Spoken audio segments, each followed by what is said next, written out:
Well, this is a heck of a way to open the cafe tonight. We are opening up with a raid from our dear friend, the Tricky Rickster. Hello, raiders, and hello, everybody. I am Barista, your immaculate hostess. Barista is not just my name, it is also my title, so please step up to the counter. Let me know what you would like. Place your order. I will get it ready for you lickety-split. I hope you're doing well, Tricky and Raiders. How was your stream? What were you doing? If you feel so inclined to share, if you got a raid run and go get some rest, do some after-stream care, by all means, please do that. That's infinitely more important. I spelled 1 hot cocoa, please. The usual, large with like whipped cream and such, like you showed. Wow, English. Like you shared in Desk's server earlier that you made for yourself this morning, because that looked pretty bomb. I spelled raid wrong. That's okay. Apparently I couldn't even say it for like 5 seconds there, as you could tell. It was good. Did my Fallout dailies first, then spent a good few hours on the farm in Sim 25 before popping in here. Get a Nuka cherry to go. Gotta eat. You got it, dude. We will absolutely have that ready for you. And by that I mean give me 5 seconds. I will figure out how to make that. Boom. You go get, as they say, those good eeps. Go get some rest. Take care of yourself. We will keep... I don't know what we will keep. I was trying to say something, but it didn't come out right. Just a soda. You have a good stream. Ta-ta. Thank you, Tricky. Thank you for the raid. You go get those... Get some sleep. Get some rest. Take care of yourself. Enjoy your Nuka-Cola. Your Nuka Cherry, specifically.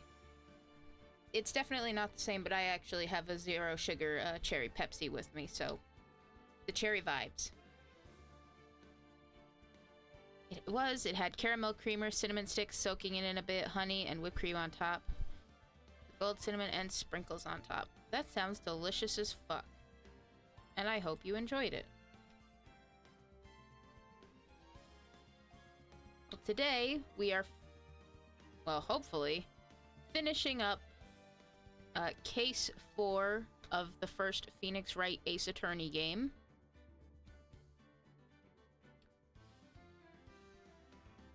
I say hopefully. I'm pretty sure we're on, like, the very last trial day. But, I'm not 100% sure. Like, from what I saw, I'm pretty sure it's the very last trial day. I mean, they told us that tomorrow is, like, the last trial day of the trial that we're doing, and it's also the,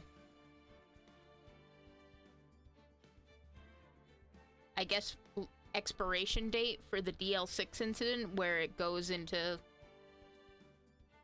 Like, it can't be reopened, it gets closed permanently. Yeah, filed... Jesus Christ. Final day trial. It was, and I did. I might actually step away real quick to make it again. You do that. You enjoy that. Everybody else, get comfy, get settled in. We're gonna go to court. Also, if I am too loud, or if the game's not loud enough, however it works, please let me know. I can make adjustments accordingly.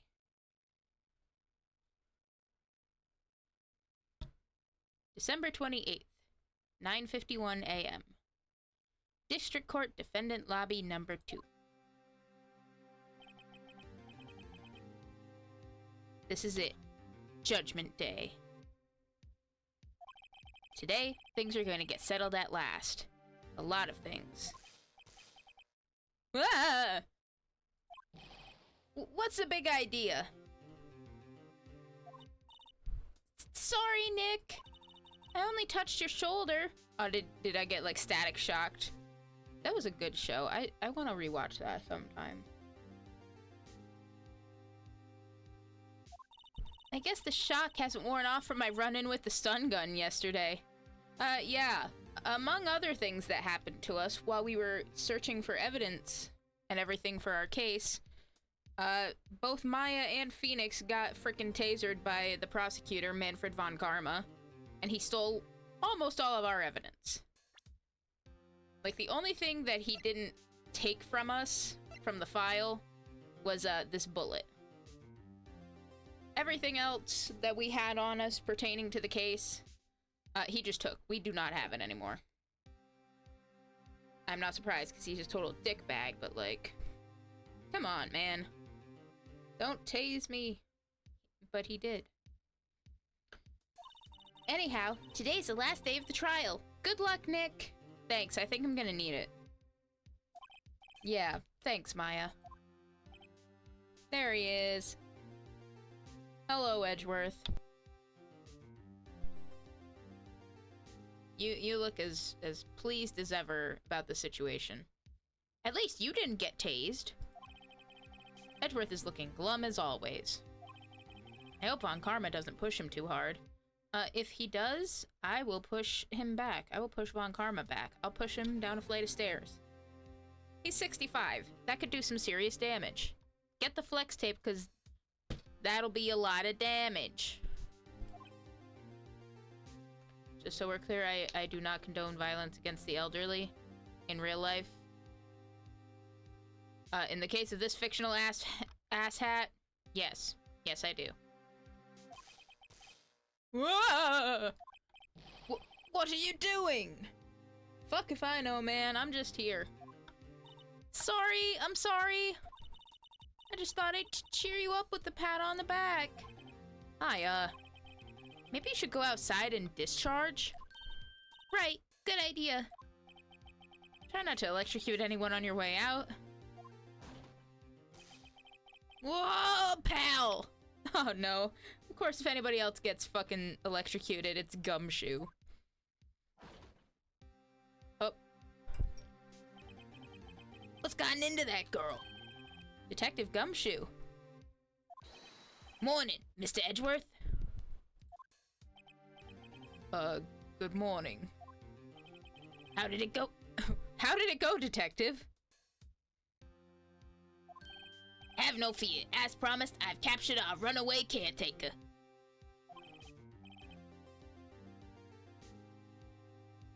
Just brought him in. Took all night, pal. Oh, jeez. Thanks, Detective Gumshoe. You must be tired. Actually, after that shock I got on the way in, I feel pretty good. Yogi says he's forgotten his own name. But that has to be a lie. Why would he want revenge on Edgeworth if he couldn't remember his past? He does remember, and I'm gonna prove it.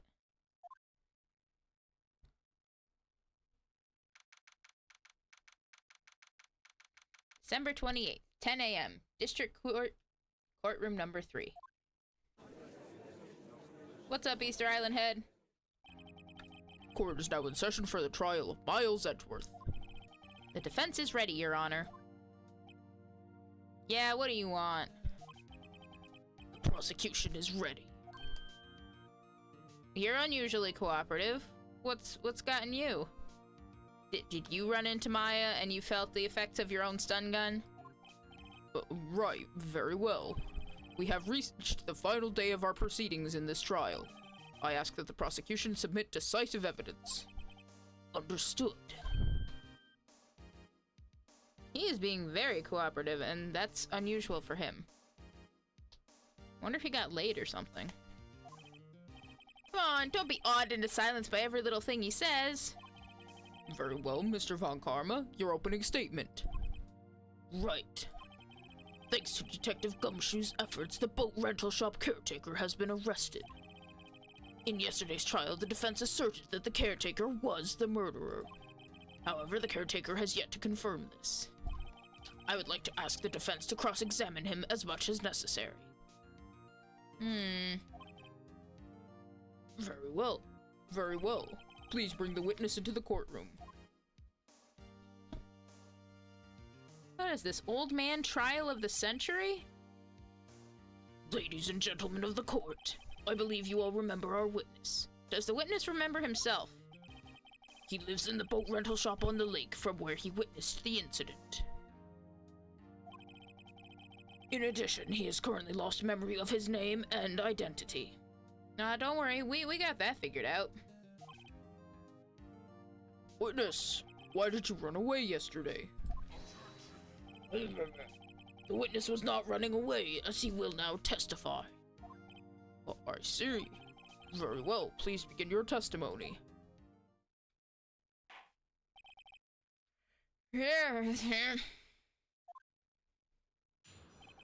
Why I left court. I'm really sorry about just leaving yesterday like I did. But I wasn't running away or nothing. I went to buy some food for Polly, see? Figured I got nothing to do with this incident anyhow. I mean, I need one of those motive things, right? And I don't got one. Press X to doubt. So my testimony yesterday stands as is. Yep. Very well. Let's begin the cross-examination, shall we? He has to know his name. Yanni Yogi. You're Yanni Yogi, and I'm going to prove it.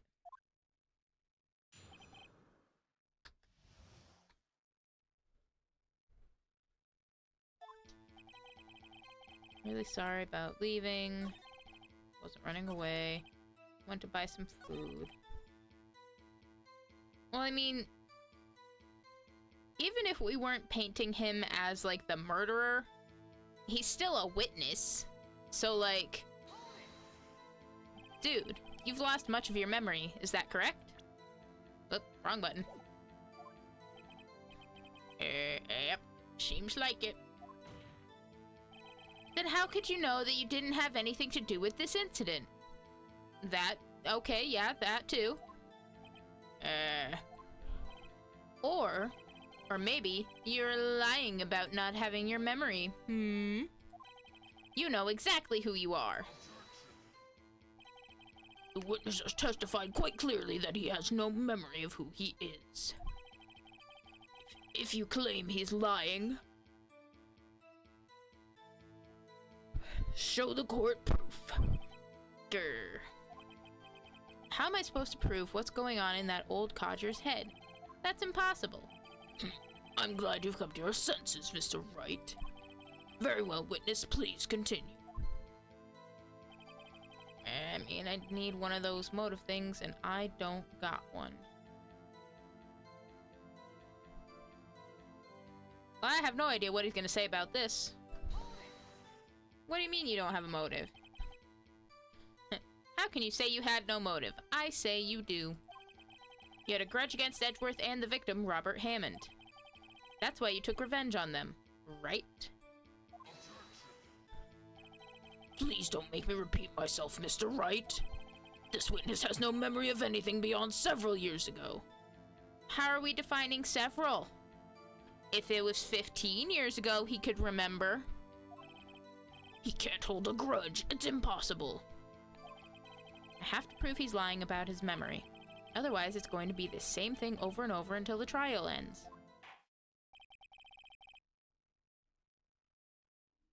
Might I say something, Mr. Wright? Yes. Yes, Your Honor? You've been saying the same thing now over and over. You've been calling the witness's memory of the past, or lack thereof, into question. Yes. Yes, I have. But does this really have anything to do with the current case? Yes. I mean, it has to. Of course, Your Honor. The witness has said he has nothing to do with this case and no motive. Both of these statements are lies. Order, order. Mr. Wright, there is a serious problem with your claim. Or are you saying you know who this witness is? Of course, Your Honor. Now this is interesting. I would like to know myself, so who is he? Don't play dumb, Von Karma. Sir Wright, please tell us this witness's name. It's actually Gregory Edgeworth. Can't you tell? He looks exactly like Edgeworth is gonna look in like 25 years. No, it's... obviously. His name is Yanni Yogi, a former court bailiff. Yogi? That name seems familiar. Oh! Yanni Yogi from the DL6 incident. Figures the judge would have heard of it. It was such a famous case. But what does this mean? Your Honor, if this man is Mr. Yogi, then he has clear motive. Stop looking at me like that. And don't look at me like that either. Jumping to conclusions again, Mr. Wright. This man, this witness, is Yanni Yogi. Fascinating. However, how do you propose to prove this to the court? This is a court of law, as you may recall. You need proof. And allow me to repeat once more that the witness has lost his memory. This is it. I have to do this now. If I can't prove he's Yogi right here, right now, then I've got nowhere else to go. Nick, how are you going to prove it? How can you prove that he's Yanni Yogi? It's okay. It's actually quite simple. Your Honor, please take this man's fingerprints. Then, we'll compare them to the fingerprints on file for Yanni Yogi 15 years ago. I see, that makes sense. Huh? I'm so very, very sorry, Mr. Wright. No, you're not. Why? The witness has no fingerprints. Well, that's sus as fuck. What? What? No fingerprints? You see, before I worked as a caretaker, I worked at a chemical plant. Burned my fingers working with this stuff. Yep. What? Yogi, you sneak! You burned your fingerprints off to hide your past. Well, if the witness has no fingerprints, then I guess we will not be able to prove his identity. I don't know, maybe try something weird, like, I don't know, his toe prints or some shit? I think I read somewhere that your toe print is just as unique as your fingerprint. I almost said tongue print, but then I realized that was, I think, about dogs. Either way, there's gotta be some other thing. Don't they have, like, his DNA or something? We'll just rip his hair out or some shit. No! Tisk. Well, what will you do, Mr. Wright? I'm about to fucking throw the book at you. It seems that the case has been decided. No? No! I know what happened. I know everything. I just can't prove it. But no, I can't let it end like this. I can't lose. You know what I should do? I should take Yogi's fucking parrot. I should take Polly and throw her at you. I gotta bring her in this courtroom and throw the bird at you. There has to be another way. There is no one who can testify as to who this witness is. No one. Nick, what are we going to do? I didn't even consider that he might have erased his fingerprints. What do I do? Can you stop that? Well, Mr. Wright, perhaps you'd like to cross-examine his parrot for a little comic relief. Oh, that's actually not a bad idea. Yeah, very funny. You're a sore winner, Von Karma. Wait a second. Cross-examine his parrot. What is it, Nick? No, you're not going to. Your Honor? The defense would like to take Mr. Von Karma up on his proposal. Take Mr. Von Karma up? On my proposal? Exactly, Your Honor. I would like to cross-examine the witness's pet parrot.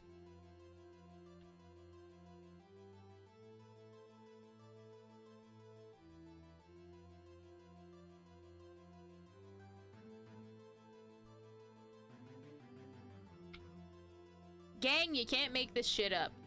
It's right here in front of us. We're gonna cross-examine the bird.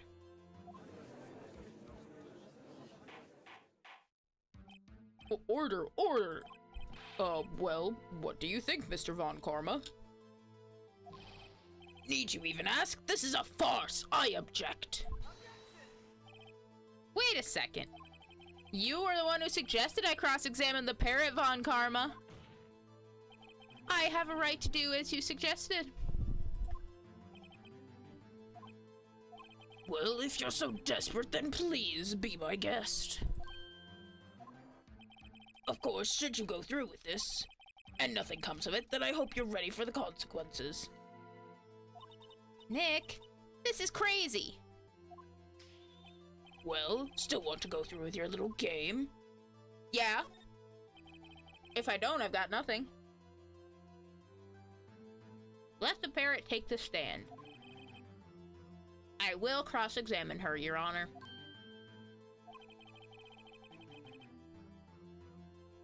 This is the most ridiculous thing I have ever heard. But Karma's rigged every person's testimony, every piece of evidence. Except the parrot. She's my last chance. Well, how do we know? Maybe he went and tased her yesterday, too, and we're gonna have a fucking fried bird on the stand instead. At least, I think so. Bailiff, bring in the parrot.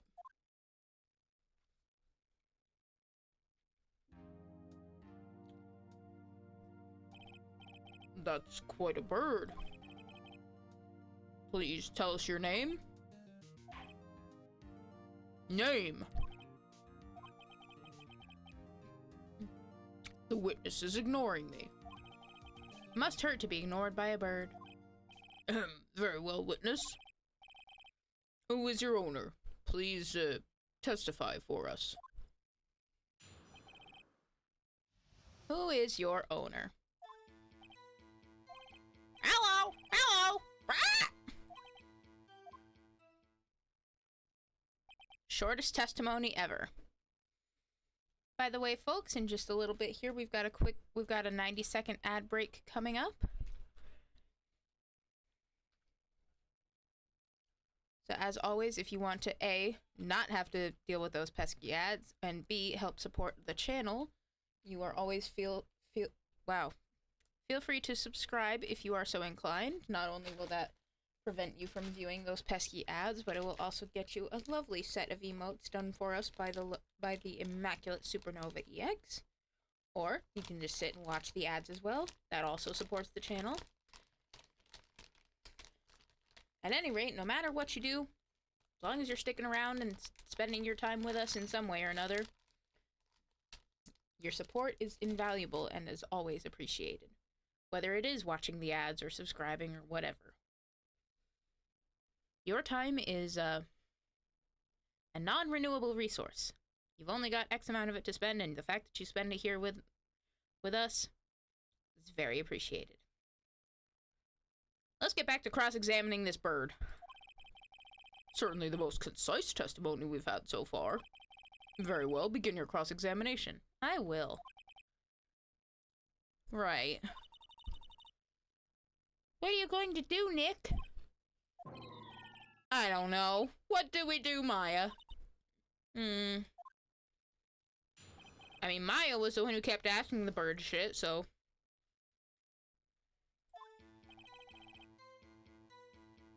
I mean, I guess all we can do is press. Witness, you can't just say hello and expect us to get anywhere. I want you to testify. Maya, you talk to her. Right, what do I say?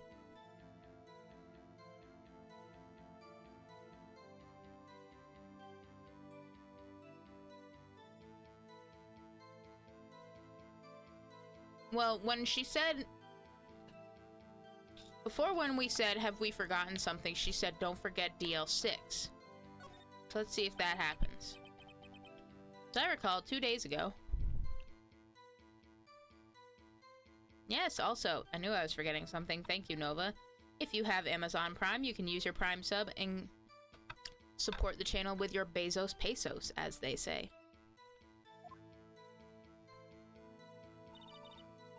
Polly. Polly. Have we forgotten something? Ah! Don't forget DL6! Ah! I can get Polly to say that here, that'll prove that the caretaker had something to do with DL6. Polly? Have we forgotten something? Hello? Hello? Ah! That's not what you're supposed to say. Forgot. Something we forgot. Hello? Hello? Ah! Uh-oh. It's not working, Nick. She won't say it. This is ridiculous. Why won't she say it? Oh, he set us up the bomb. He did fuck with the bird. God damn it. Something the matter, Mr. Wright? Wait, don't tell me Von Karma expected this. He couldn't have retrained the parrot, could he? Did he train her not to respond when we asked if we'd forgotten anything? God damn it.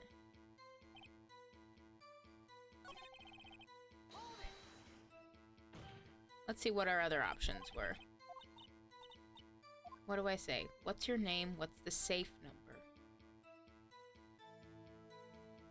Well, the safe number's not really gonna tell us anything, because that's just gonna say, well, it's his safe and she knows the number. Whoop-de-doo, that doesn't tell us anything about who he is.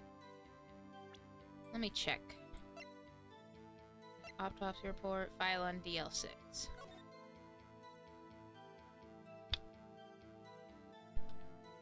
So I think this was something I, made a joke out of the last time we were here and looked at all this.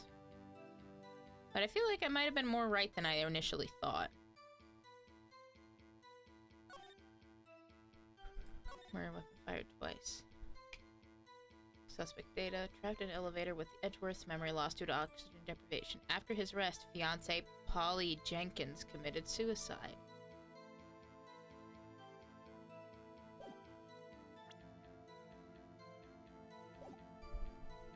He probably,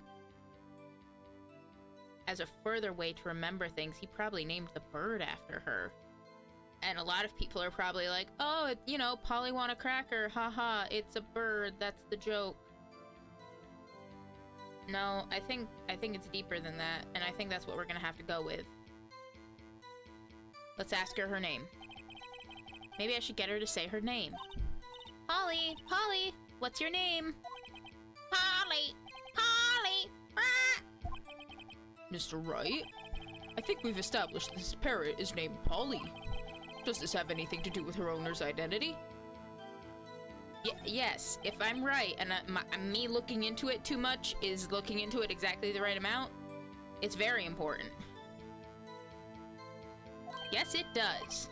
Ha! Fascinating! You claim that the parrot's name will prove her owner's identity. Then show us this proof. Nick, don't you think you're taking bluffing a little too far? No, sit down. Girl, watch me work! Witness me! Listen, we're not here to answer the question of who is the caretaker. We're here to prove that he is Yanni Yogi. All we have to do is tie the name Polly to Yogi.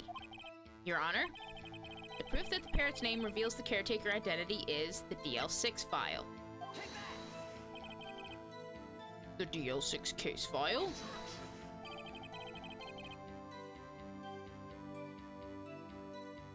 That's quite a large file you have there. Which page is this proof on, then? Show us or stop wasting our time. I'll waste your time all I want. You suck. Very well, Mr. Wright, please show us the page. Where in this file is the information connected to this parrot's name? Suspect data. It's on the suspect data page. This page is all the information about Yanni Yogi. Right after he was arrested, his fiancée committed suicide, see? Indeed, it does say that, yes. What was his fiancée's name? Polly Jenkins. Polly! Exactly, Your Honor. He wanted to remember the name of his fiancée who had committed suicide. That's why he named his parrot after her. I see. I guess that is possible. What? Bah, a mere coincidence, that's all. My granddaughter has a dog she calls Phoenix. You have a granddaughter? That means somebody slept with you? Damn. Well, Mr. Phoenix Wright, does this make you my granddaughter's fiancé? What? Objection? What? She's only 7 years old. Well, you said he was the dog. Now, huh? Did Von Karma forget his fucking dementia meds today? Hello? Indeed. Although it is a little weak for evidence in a murder trial. We would need some other corroborating evidence. Where am I gonna find that? Nick, we're getting closer. One more, if we can just get one more piece of evidence. Right, but what? Oh, you know what? Maybe now. I was saying it like really early on. Like once we found out what the safe number was, I was like, oh, that's the same date as DL6 happened. I wonder if that's gonna be anything, but it's probably not, but ugh. So now if we ask Polly what the safe number is, maybe they'll be like, oh, that's the date that DL6 took place. Very well. Why am I giving him Von Karma's voice? You may continue.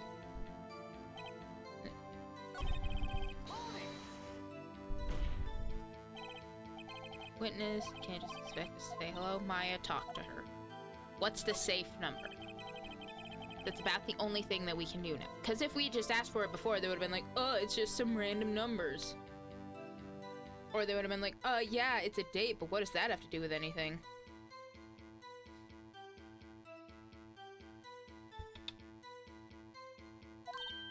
Huh? The safe? Why?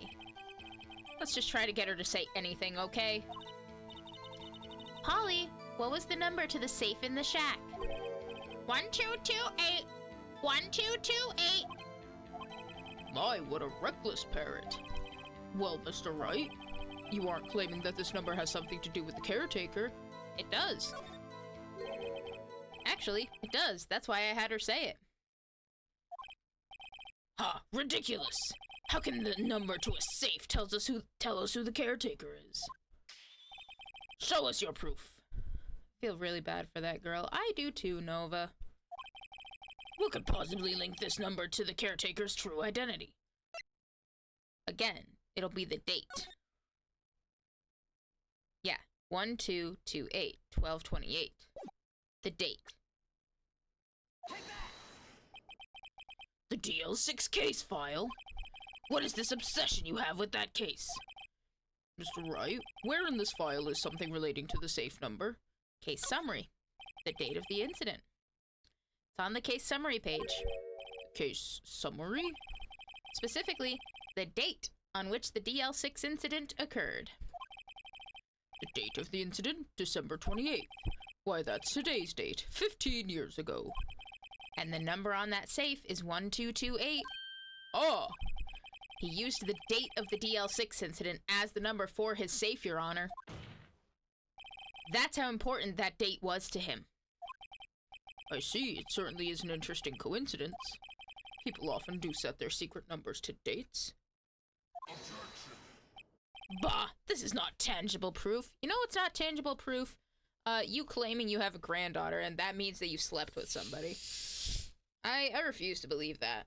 I don't know what you used to look like when you were younger, but if your attitude is the same now as it was then, press X to doubt.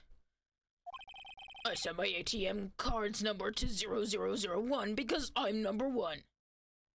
Alright, Robbie Rotten, calm the fuck down. Actually, how dare I put Robbie Rotten, real king of the internet, in the same sentence as this fucking guy.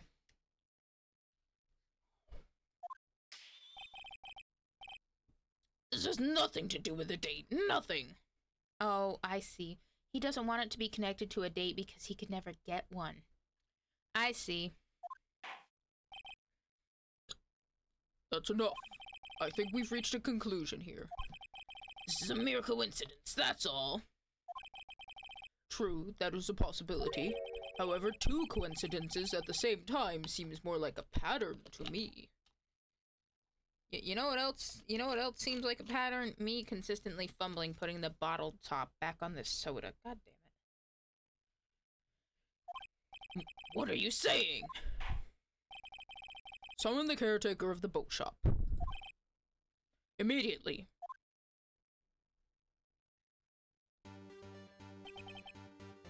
Witness, tell us your name.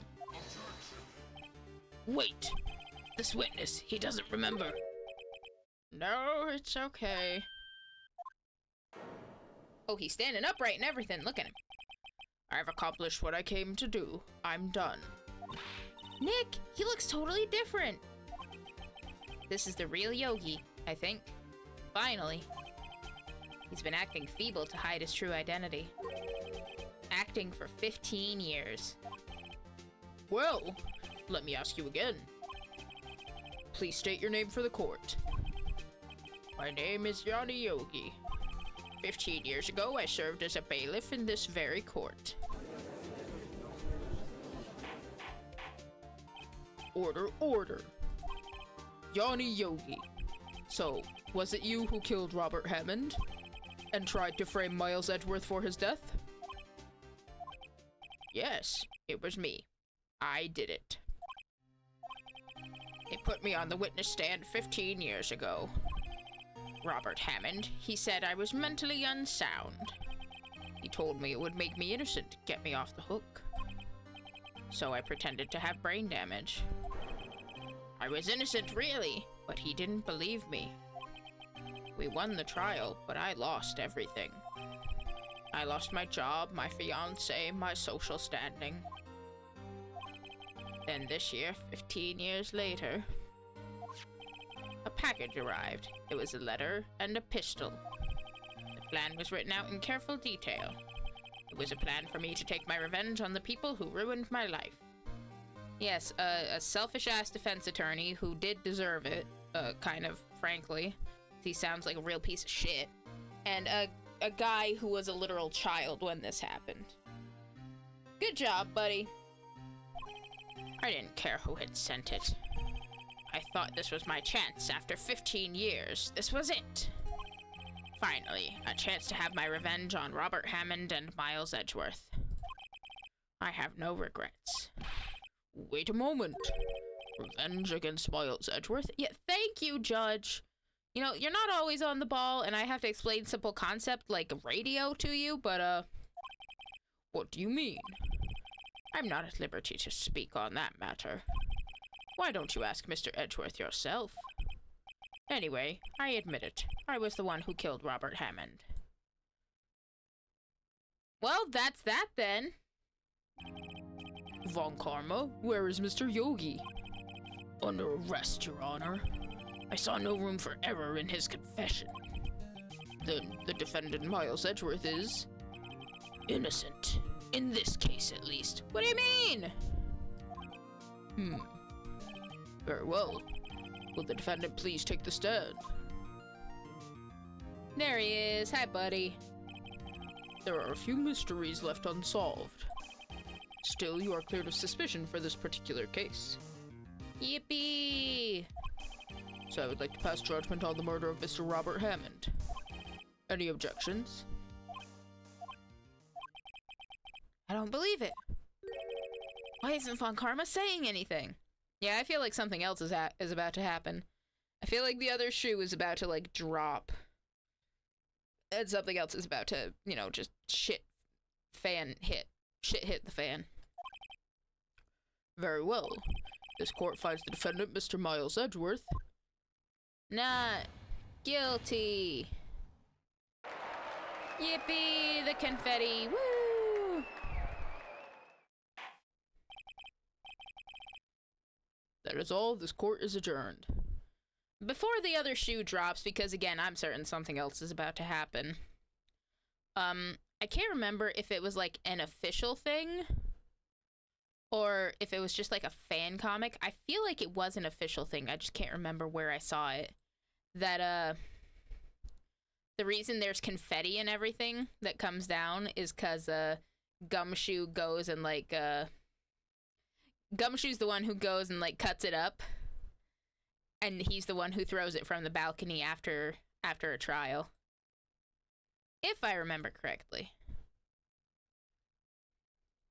Like I said, I can't remember if that's actually canon or if it's just a fan comic somebody made, but I thought it was cute as shit.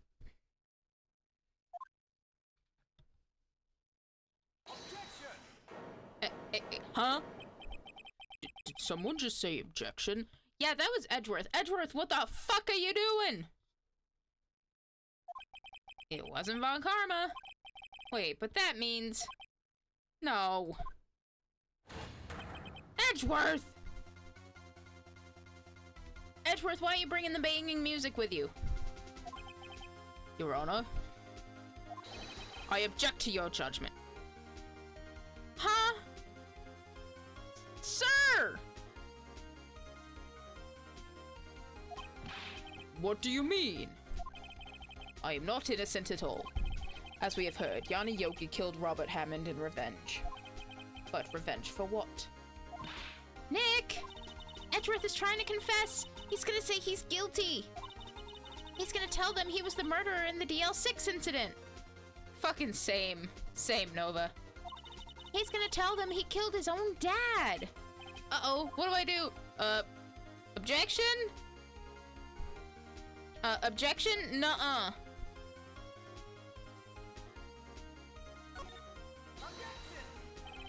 The judgment has already been passed. I object to Edgeworth's outburst. Didn't something like this happen yesterday, too? I believe a certain witness raised an objection after a guilty verdict was passed. Shit. That would be Larry. We must hear this new statement. We must hear Miles Edgeworth. He's right. You have a duty to hear Mr. Edgeworth out. Edgeworth, I swear to fuck.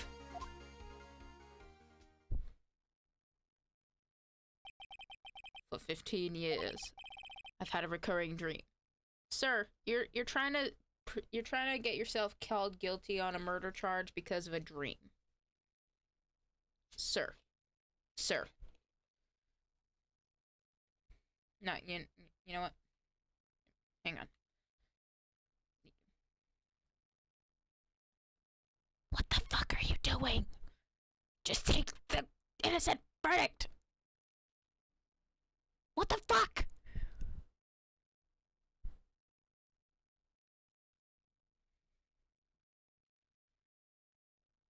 Wait, the DL6 incident is almost up. You just have to wait it out. Well, maybe that's why he feels like he has to confess whatever he thinks now. Because today is the last day that anything can be done about it.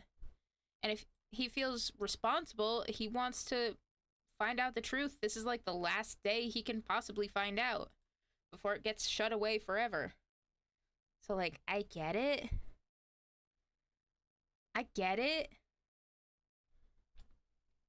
It's a stupid-ass fucking thing. Shut the fuck up. But I get it. I have had a recurring dream. A nightmare. It's only a nightmare. That's what I told myself. Now I know it wasn't a dream. Yanni Yogi wasn't the killer. You mean in the incident where your father died? From the distance of the shot, it wasn't suicide either. I doubt they would arrest him for something he did as a kid 15 years ago. Yeah, but we're also going up against Von Karma right now. You know, the guy who everybody claims would do absolutely anything to get a guilty verdict, and where Miles learned that from. So, like, I feel like we're not done here. Everything was as clear as day.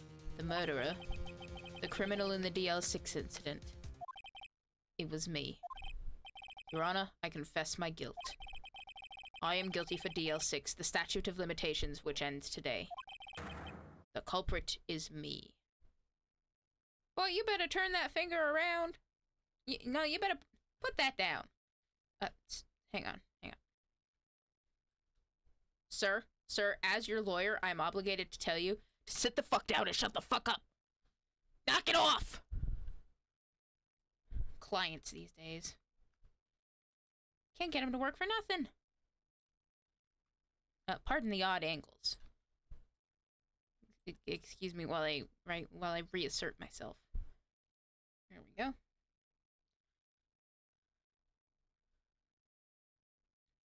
True, but if Von Karma has a grandkid, I'm sure we could appeal to that part of him. No, we cannot. I'm certain we cannot. One, I'm not even sure if he was telling the truth or if he was just being a, you know, a pretentious prickbag. But being like, ugh. But also, Miles was Von Karma's fucking protege. Like, he learned everything from him.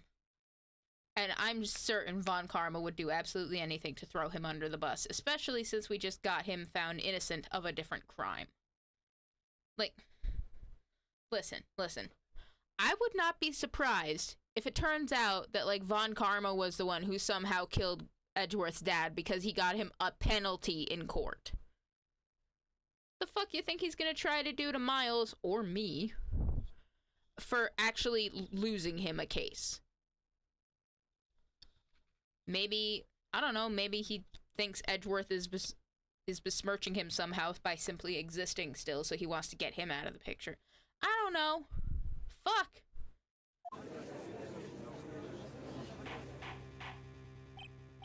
Order. This is certainly unexpected. The defendant declared innocent is confessing to a different crime.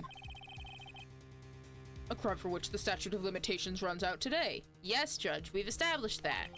I'm not really sure how I should deal with this. Bah! It's obvious. We hold a trial right here, right now. We try this man for his crime of 15 years ago. I think I would like to take a 5-minute recess. During this time, I will consider the appropriate course of action to take. Court is adjourned.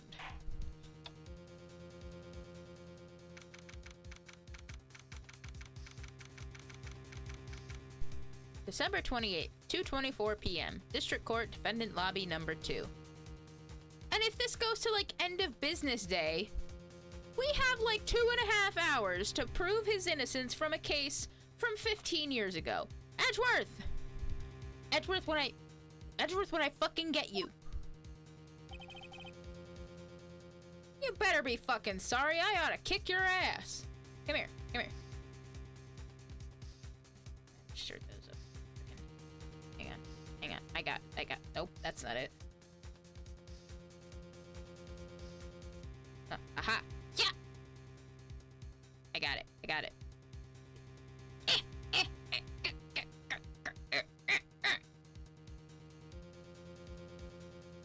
Stop it!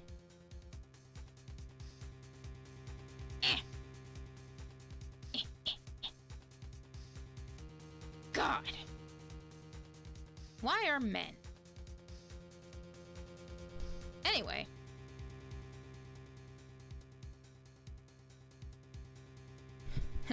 You just have to run out the time. I don't think this one could get an extension. I don't either, which is like why I said why he probably wants to find it out here and now. Listen, if I had to guess, I don't know, maybe at this point Edgeworth feels like Phoenix might be the only one who can find the truth. Like, he trusted him enough to tell him about this nightmare thing in the first place, which being emotionally vulnerable is apparently a huge fucking deal for him. And if we were able to find the truth regarding the whole Yanni Yogi Robert Hammond thing,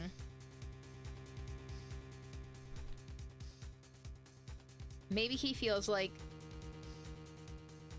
he can trust us to find out the truth and be like, ah, yeah, he totally did it. Yep, take him away, Your Honor. Or to, like, find out what actually happened. Either way, I feel like this is a big emotional thing for Edgeworth, whether or not he wants to admit it. Because either way, we can sit here and we can, you know, prove him to be innocent in that regard, you know, and ease his mental load. Or we can do our job and find out the truth and find out, yeah, you actually totally did kill your fucking dad. Good job. Sorry, right? I've just wasted all of your effort. Well, if you were gonna waste all of my effort, thanks for at least apologizing, I guess. IDK, barista, IDK, you're in a better position to find that out than me. Well, we'll get right to it then. Oh, look what you've done, Edgeworth. You made Gumshoe sad. Look at him. Mr. Edgeworth, I just don't believe it, sir. I mean, you kill your dad? Didn't want to believe it myself, detective. But it's the truth. I deserve to be punished. No, you don't. Listen, you've had nightmares recurring. Well, a recurring nightmare for the past 15 years about this. Don't you think that's punishment enough? Whether or not you actually did it? Murder is murder, no matter what the circumstances. This is crazy, just crazy. Nick? What are you doing? Huh? Oh. I was just reading through the court record once more. I'm getting my case ready. Your case? For what? Huh? Isn't it obvious? I'm gonna prove that Miles Edgeworth is innocent. What are you talking about, pal? He just admitted to it. He confessed that he did it. Not exactly. It could be self-defenses. Well, words. Yes, I agree with that, but that's not gonna work in this case. He confessed in court. Sorry, Edgeworth, but I don't believe your nightmare. What? It's just a dream. It's not real. The truth is right here in this court record. In any case, tighten your belts. The real fight is just beginning. I'll prove you're innocent. Trust me. Right. You baka.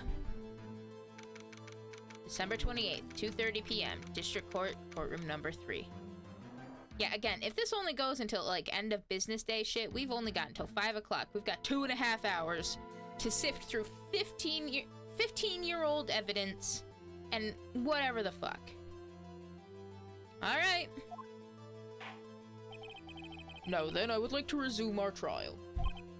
Judge, Miles Edgeworth has admitted his own guilt. He has confessed his crime. You know what you should confess to? Being a pain in my ass.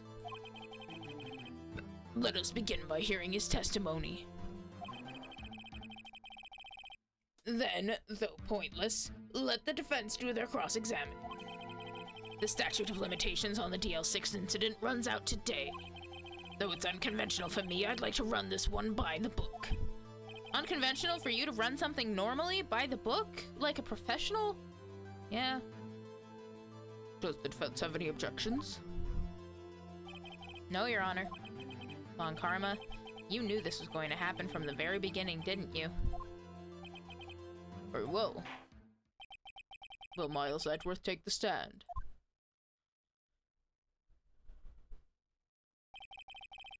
Will the witness state his name and profession? Either find him innocent or run out the timer. Well, if he's confessed his guilt, they probably take him as to be the suspect now. So running out the timer would just make him guilty, I think. Miles Edgeworth, I am a prosecuting attorney.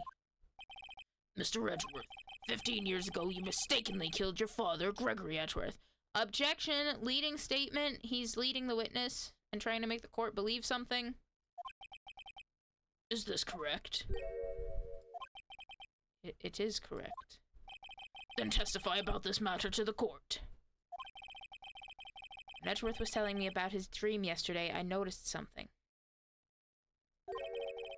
One detail didn't quite fit. That will be the key, but only if I can get it to work. Please, please. Oh, is Maya still trying to channel Mia? Oh, bless. The DL6 incident.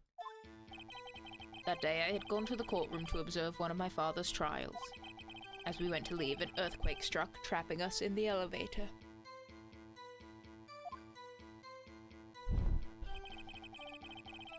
My father and Mr. Yogi lost their composure and began to argue. Just then, something heavy fell at my feet. I picked it up and threw it at Mr. Yogi. I wanted them to stop fighting. A moment later, there was a single gunshot and then a scream. It was a terrible scream. I remember it to this day. That's all.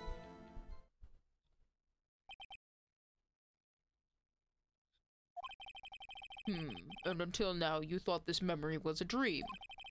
We were stuck in that elevator for 5 hours. The oxygen in the elevator ran out and I lost my memory of the events. Bah, the same claim Mr. Yogi has made. Very well. Oh, the same one you were more than happy to run with, fucking Von Karma. Shut the fuck up. Sit down. Mr. Wright, your cross-examination, please. Yes, Your Honor.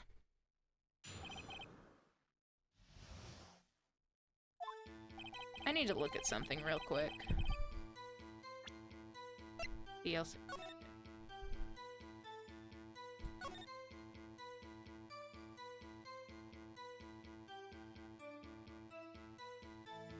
Trapped in an elevator, returning from a lost trial with son.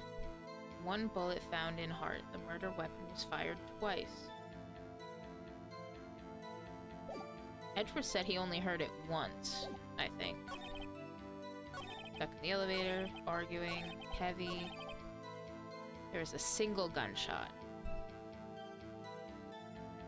No. There were two. I mean, the argument could be made that, like, the other gunshot happened, like, after he passed out or something, but gotta start somewhere.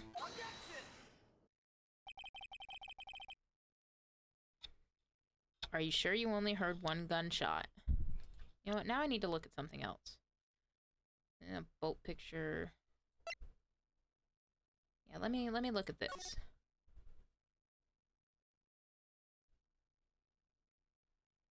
Yeah, this was bothering me the first time. There's a gunshot hole right through the elevator door. Through the glass. I wonder if, like, that's where the second shot went. Like, one of them went into Gregory and the other one went into... like, just went flying through the elevator. I wonder if that's what we're gonna go with. Let's see. Are you sure you only heard one gunshot? Yes, I'm sure of that. I heard the shot and the scream. Then everything faded. I was unconscious until the rescuers came. I see. No, Your Honor. Unfortunately, you don't. Look at this file one more time. This plainly contradicts the witness's testimony. Do enjoy dragging out that file, don't you? Well, you're the one who wanted to, you know, make him take the guilt for it. So you know what? I'm gonna bring out this file as much as I want. I'm gonna shove this thing in your face just like I shoved my badge in everybody else's face. Shut up. I don't accept this evidence unless you can tell us what page it's on. And it's the only shit we got! Victim data, where it clearly states that like 2 shots were fired, but only one of them hit Greg. Can I call him Greg? I'm gonna call him Greg. It says quite plainly the murder weapon was fired twice. Miles Edgeworth only heard 1 gunshot, yet the murder weapon was fired twice. First shot was the accidental firing when the pistol was thrown. So, who fired the remaining shot?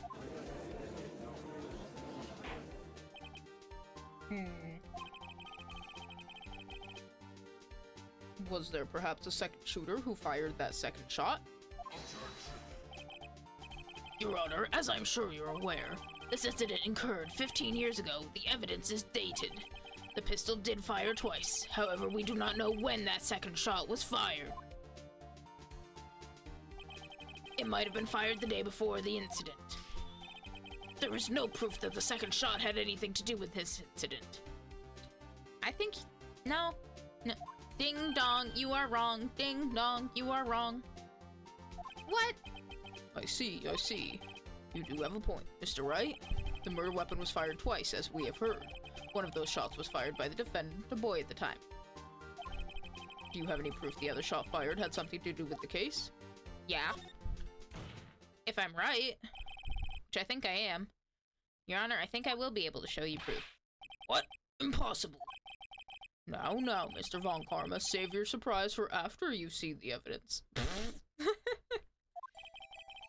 Very well, Mr. Wright, show us your proof. Do you have evidence that the second firing of this pistol is related to this incident? Yes. It's gotta be that. Because he got shot and he died over here. How the fuck did that get there from the same shot? Nuh-uh. Look at this photograph. Every time I do it makes me sad. This is a photograph of the crime scene. Scene of the crime, 15 years ago. I can see that the victim lying there is Gregory Edgeworth. This proves the murder weapon was fired twice at the time of the incident. This photo proves it. So, let me get this straight. This photo proves 2 shots were fired. Where? Judge, put on your fucking glasses! Your Honor, please. Please get a clue. Show the judge the contradiction in the photo. Right there. Look, I'm gonna finger the hole.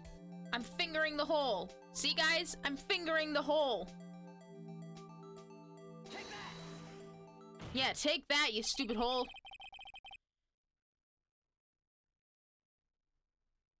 It should be obvious, the contradiction here. The contradiction is here. I see a bullet hole in the door. Your Honor, Gregory Edgeworth was killed by a shot from the pistol. Yet there is also a bullet hole in the elevator door. We also know that the murder weapon was fired twice. Thus, someone other than Edgeworth fired that second shot. Goddamn dude, do you need my glasses? He probably does, Nova. And also in response to your goddammit barista, what? What? What's the problem? Can I help you? I fail to see what we're all up in arms about. Like, what's up?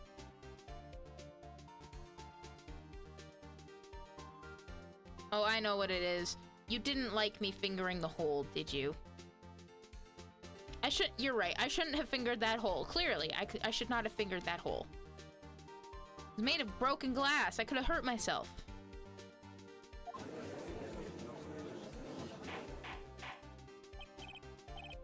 Order, order. Mr. Wright, what are you driving at? I'm not driving at anything. Phoenix canonically doesn't drive. / cannot drive. He rides a bicycle everywhere. It's simple, Your Honor. At the time of the incident, 2 shots were fired. One went into Gregory Edgeworth's heart. The other hit the elevator door. Remember that the defendant lost consciousness after the shot he fired rang out. In conclusion, we must agree that the second shot was fired by someone else. And if it wasn't, then who the hell would shoot? Like, if Miles's shot ended up hitting Gregory, who the hell would shoot through the elevator door? Why would they do that? That'd be stupid. Therefore, the first shot has to be the one that went through the door. Mr. Wright, but who could that someone else be? I don't know, your fucking mom? The murderer, of course. The hole. Thank you for clipping that. That is so going on YouTube later. Along with the VOD of this, as does every other VOD that I do. The various clips we've had, every past VOD, all make their way to my YouTube channel. So, if for some reason you miss any of the shenanigans that happen here, that's where you go. That's where all the VODs get uploaded. I usually set them to upload, like, immediately following the stream, so they should be ready to go within, like, a couple hours.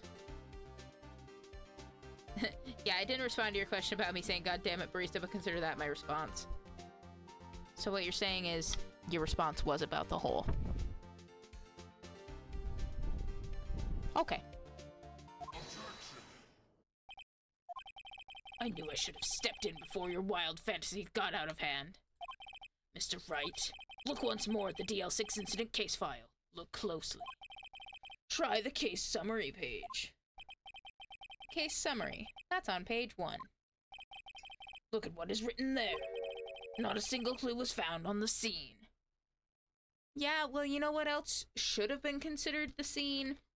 Outside of the elevator, because that's where that other bullet went. As far as we know, nobody came forward and say, hey, there's a fucking stray bullet in the ceiling somewhere. Can we get that out of there? If the pistol had indeed been fired 2 times, then the other bullet would have been discovered on the scene. He does have a point. The second bullet has never been found.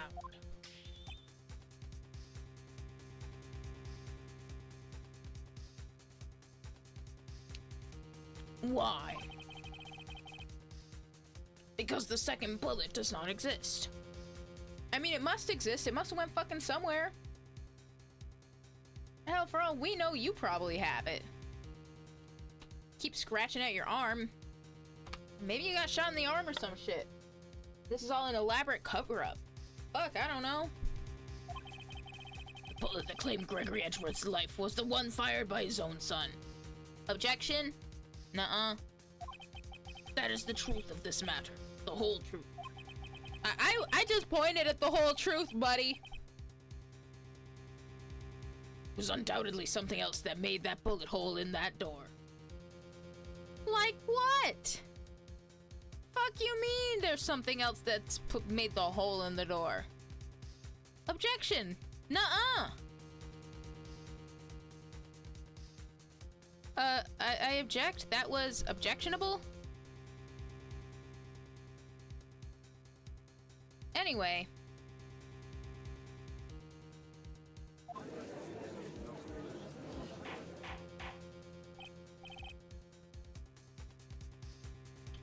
Order. I will have order. Alright, then what will you order? I'll make it up for you, Judge. Just tell me what you want. Mr. Wright has proven one thing to us quite clearly. That the murder weapon was fired twice at the time of the incident. Yeah.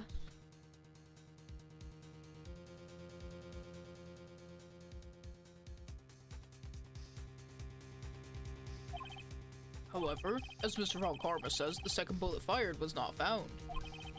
It is highly unlikely that the police merely overlooked this second bullet. What, are you saying we gotta go down to the we gotta go outside? Hang on, let me check something. Oh, I hit the wrong button. Yeah, we still got this fucking metal detector. Why don't we go outside to the courtroom, run around, and see if we find a stray bullet fucking somewhere? Jesus Christ. Yeah, might I recommend a hot cocoa barista makes them quite wonderful. Well, so do you. I saw that picture you sent me. It looks fucking delightful.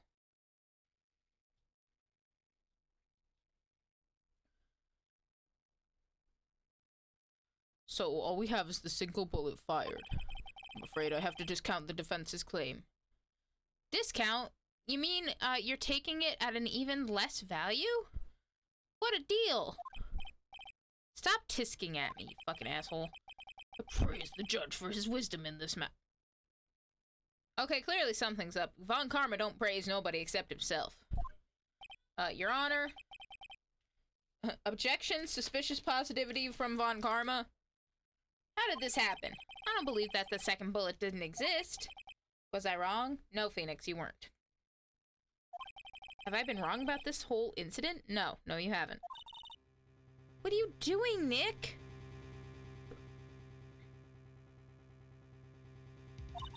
Why aren't you raising an objection? I'm sorry, Maya. What? Looks like I was wrong. No, you weren't. Phoenix! Nick! If the second bullet wasn't there, then all my conjectures are for nothing. No! You said you'd do it, Nick. You said you'd get Edgeworth declared innocent. I'm sorry. It's just when I saw the photograph, I thought the two shots had been fired. They had! We just gotta find the other one. I was so certain of it. I thought I'd won. I thought there was another person. Someone else who had fired the killing shot. But now, I was wrong to think it could be that simple. This case has stood unsolved for 15 years. Nick! Well, it seems we have finally cleared up this incident. Nuh-uh. Only one bullet was found at the scene of the crime. That shot was fired by Miles Edgeworth. No! Precisely. Shut up. I'd like to ask one thing of Miles Edgeworth before passing my verdict. Have you been paying attention to the trial so far? Yes, Your Honor. Do you have any objections? No. No, I do not. So you killed your father, though that was not your intention? Yes, I did. Oh no. He's accepted the guilt. Very well. Statute of limitations on the murder of Gregory Edgeworth runs out today. Therefore, I must pronounce a verdict on the defendant today, right here. Right now! Indeed. Does anyone have any objections? I do. I have an objection. Objection? Nuh-uh. I've been here before.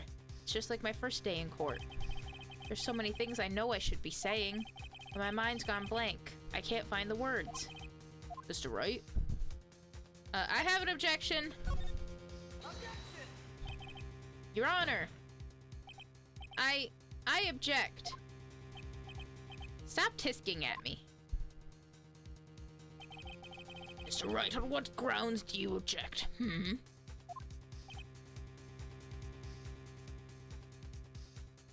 Oof. Nick? I don't know. His case is perfect. Oh no.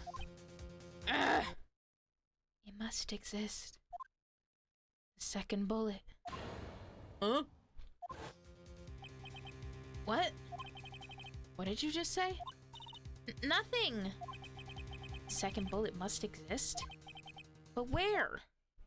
Someone took it. Seems waiting is not going to produce us any answers from Mr. Wright. Wait, Your Honor. The second bullet. It existed. What? But we've just heard proof that it did not exist. I realize that, Your Honor. I'm really grasping here. It's just someone took it from the scene of the crime. That's what happened. But who? The murderer. The murderer? Then tell us, just who is this murderer? I'm still thinking about that one. So the criminal took the second bullet, but why? Huh? First of all, how would they have found it? It's not easy to find a stray bullet, Mr. Wright. Was there some pressing need for the murderer to search for that bullet?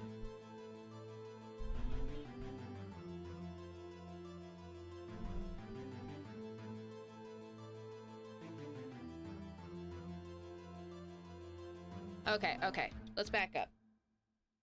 So we know for a fact that the second bullet got shot out of the elevator.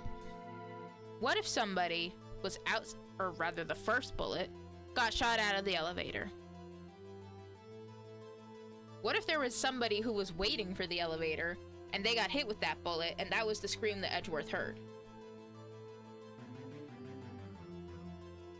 And what if that somebody was, say, an angry Manfred von Karma who, got his first penalty in court because of Gregory Edgeworth? He gets shot somewhere, so he has to take the bullet with him.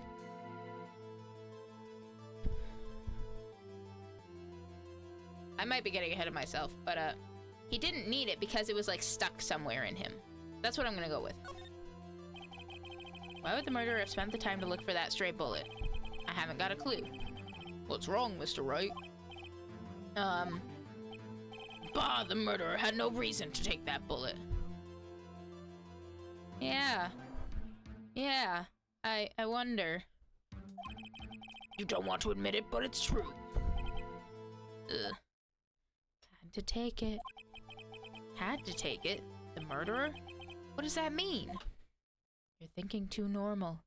Think crazy. Don't think why the bullet was taken. Think why the bullet had to be taken. Mr. Wright? Yes, Your Honor? I have no idea what I'm doing. Well, the murderer had no intention of taking the bullet from the scene. But the murderer had to take the bullet. Had to, Mr. Wright? What do you mean? Well, for instance... For instance, what? Maybe the bullet hit the murderer. The bullet hit the murderer? Just saying, for instance. I mean, if it hit you, you would have to take it with you, wouldn't you? It's not like you could perform surgery right there. You know? Wait a second. I was just talking off the top of my head, but what if that's what really happened?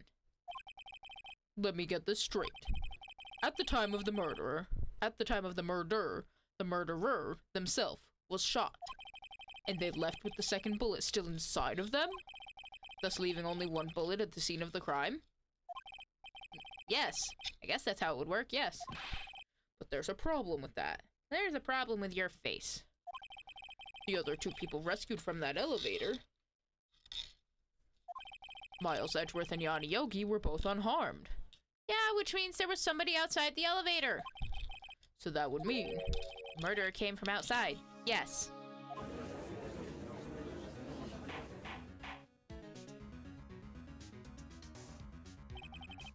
Two men fight inside the elevator. Trying to stop them, the boy picks up the pistol at his feet and throws it. The pistol discharges, and the bullet goes through the elevator door and hits the murderer outside. Boy loses consciousness. Then the murderer opens the elevator door and sees the men inside.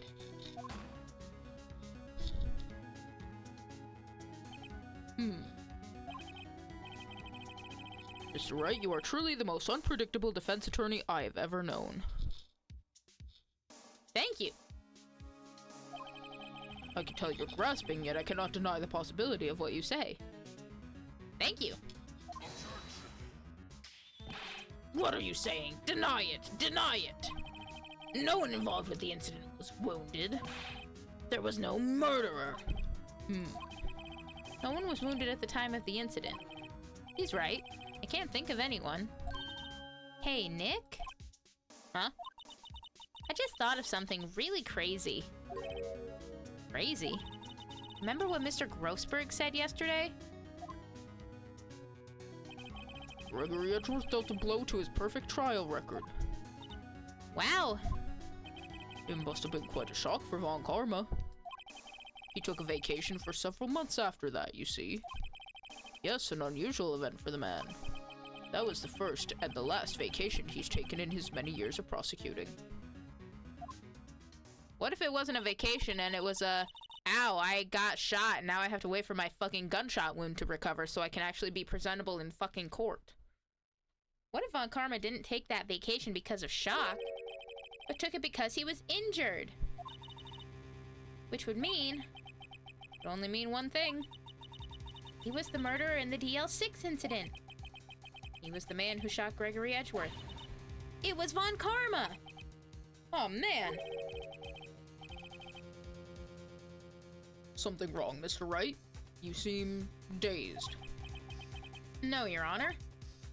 Well, you have indicated the possibility that the murderer came from outside. Can you give us the name of your suspect? Uh-oh. Should I come out and say it now? Well, yeah. No time like the present, buddy. Your Honor, there is a suspect. One lone suspect. Well, this is certainly interesting news. Very well, Mr. Wright. Who is your suspect? My hands are shaking. What? Von Karma. Von Karma?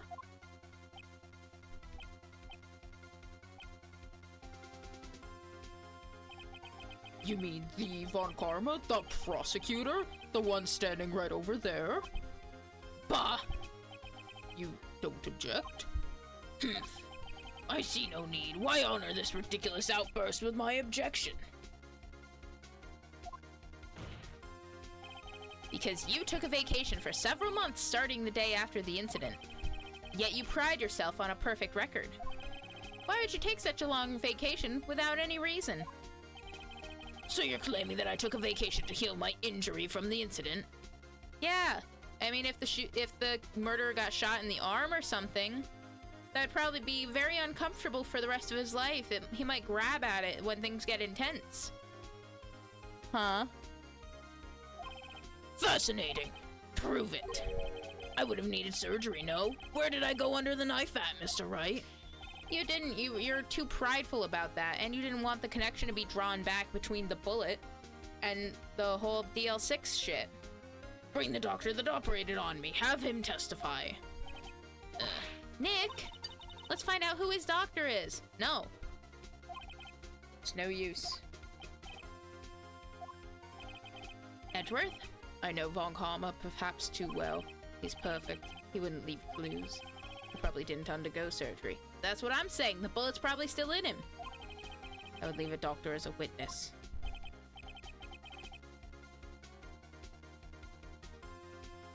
Nobody's that perfect. So what, Nick? Did Von Karma pull the bullet out by himself? No. That's insane. No, he couldn't have. You can't just pull bullets out of yourself. Wait. What does that mean? That bullet has to be somewhere, but where? Quit tisking at me. Well, Mr. Wright, can you produce evidence to prove that I was shot? You know what? You know, I mentioned it earlier, like off the cuff, half jokingly. We have that metal detector. Let me just yoink. Come here, Von Karma. Let me metal detect you. All right, Von Karma. I'll prove it. I'll even use evidence. I know how you like it so much. What? The evidence that proves Von Karma was shot is... Come here, buddy. Beep, beep, beep, beep. Von Karma is perfect. He wouldn't risk surgery, leaving an evidence trail. So then I ask, where is that bullet now? I think it unlikely that Von Karma performed surgery on himself. You don't mean... I do mean. There's the possibility that the bullet is still inside Von Karma. Is that even possible for all these years? Well, there's one way to find out. We could use this metal detector. Well, Von Karma, I'm gonna run this over you. Let's see what we find. Oh, he's sweating now. Ooh! I refuse. You refuse? What refusing this means? You acknowledge that the bullet is still inside you? Order, order, order! Your Honor, the defense requests that we be allowed to use the metal detector. Judge, I call for a suspension of this trial. This is an invasion of privacy. The statute of limitations runs out on this case today. It was you who said we had to end it right here, right now. Enough. I permit the use of the metal detector. Mr. Von Karma, you will submit yourself to testing. Nick, what does this mean? I don't know, but we have to give it a shot.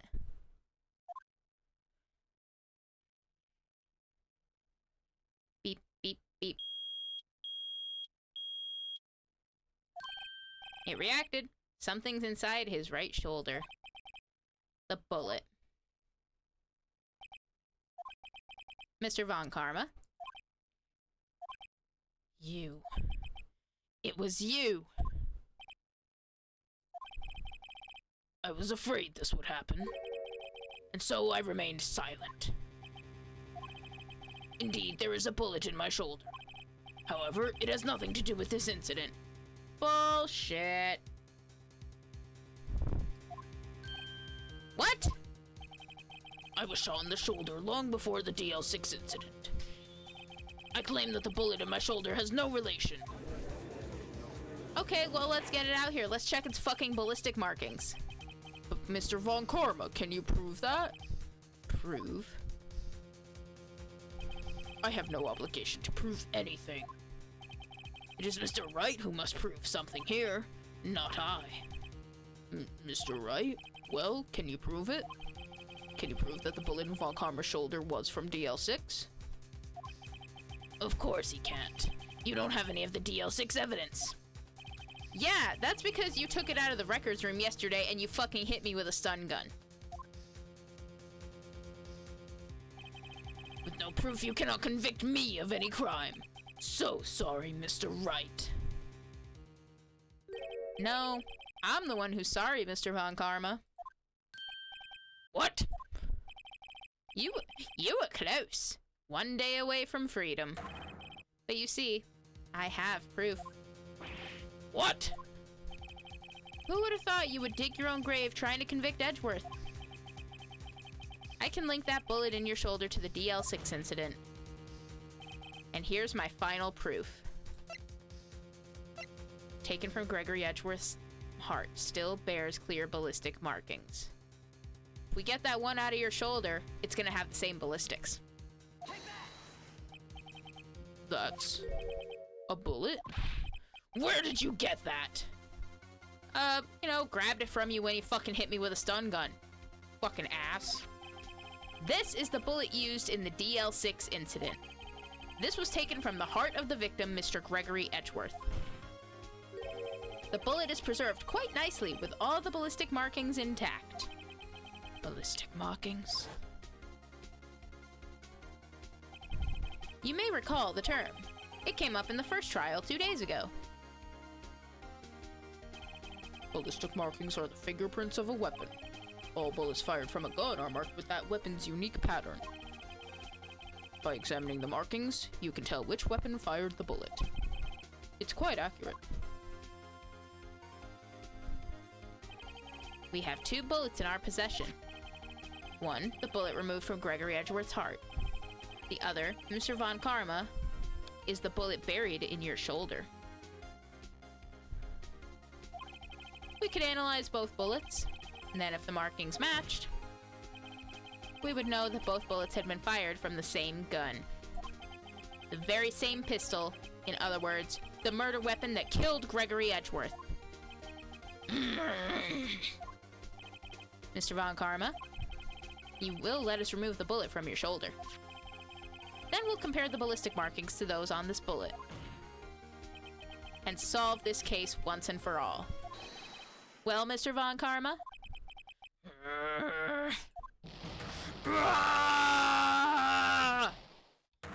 Oh, he's still going. That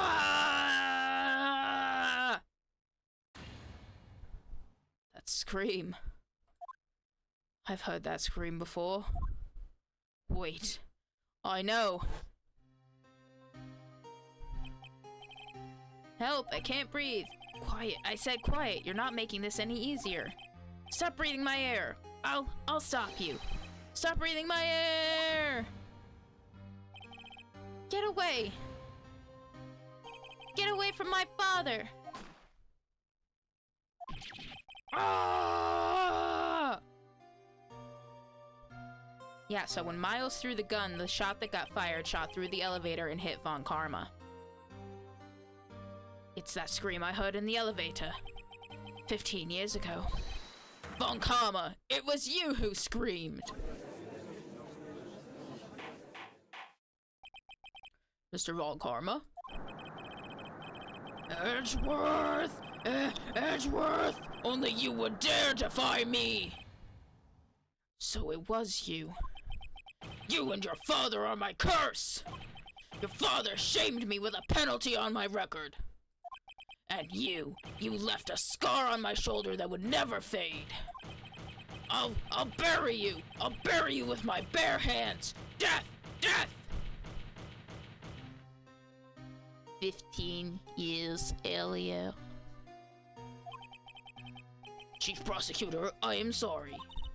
Von Karma, it's not like you to make this kind of error. I never would have thought that Edgeworth would be the one to catch you. I was careless. Sorry, but you will have to be penalized. I've covered for you in the past, but not this time.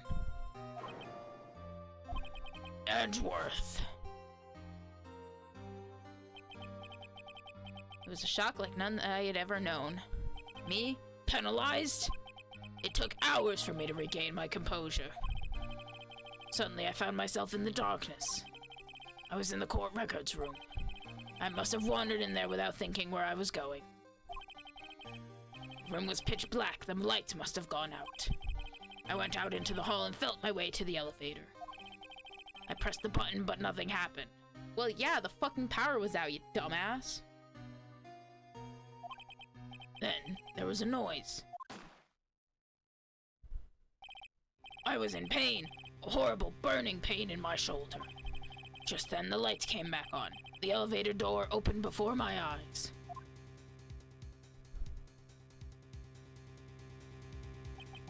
I saw 3 people inside, all lying unconscious from the oxygen deprivation. Much to my surprise, a pistol lay at my feet. I knew then it was destiny.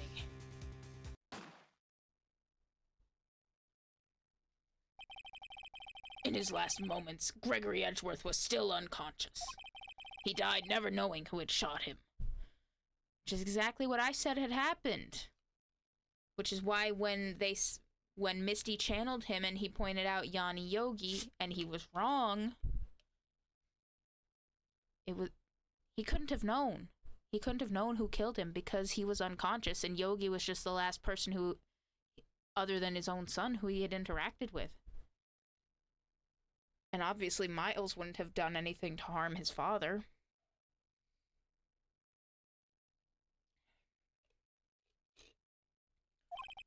Later, he spoke through a medium, blaming Mr. Yogi. He was fooled. It was the perfect crime. Yeah, and then you had to get all cockamamie about it.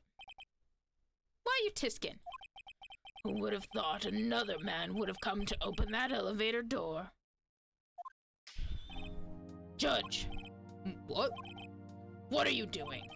Do your job. Bring an end to this miserable charade. Now, end it. Very well.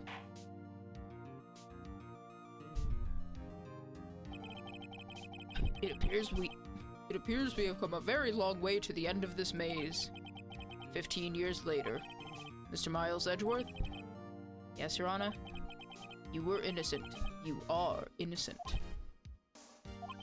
As you said, it was all a nightmare. Yes, Your Honor?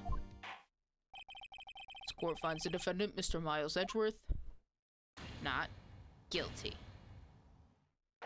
Bring out the confetti, Gumshoe. That is all. This court is adjourned. Nova says, oh my god, this jackass was the mentor to Miles while knowing this. What the fuck? Yep.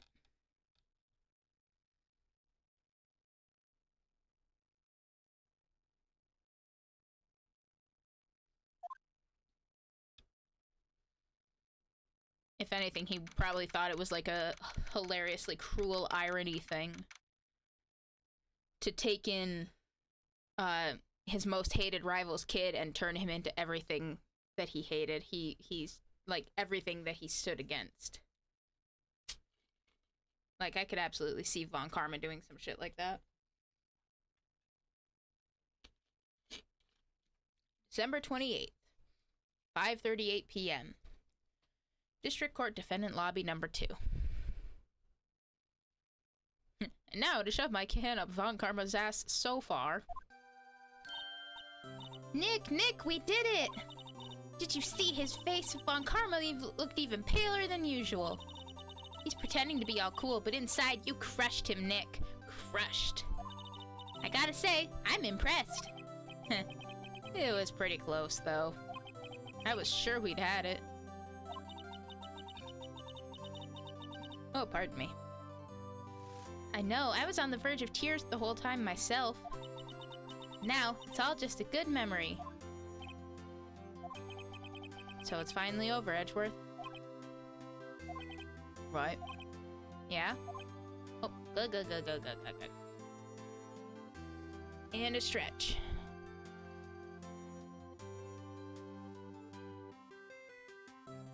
Let's sit here and look at Edgeworth being troubled while I stretch. Ah!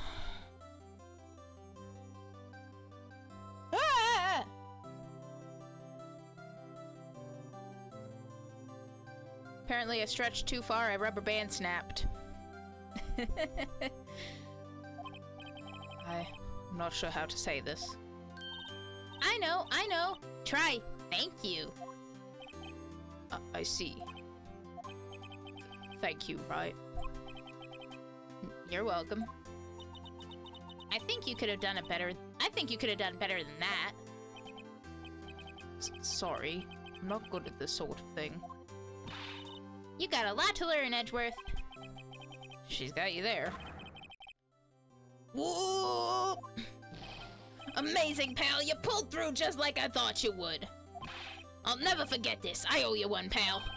And tonight, let's party. Dinner's on me. Yeah, my salary went down a bit this month. But who cares?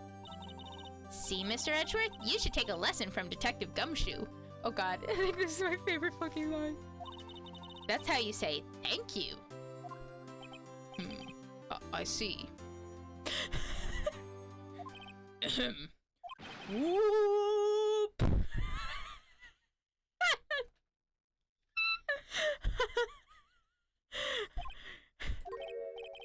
I feel foolish.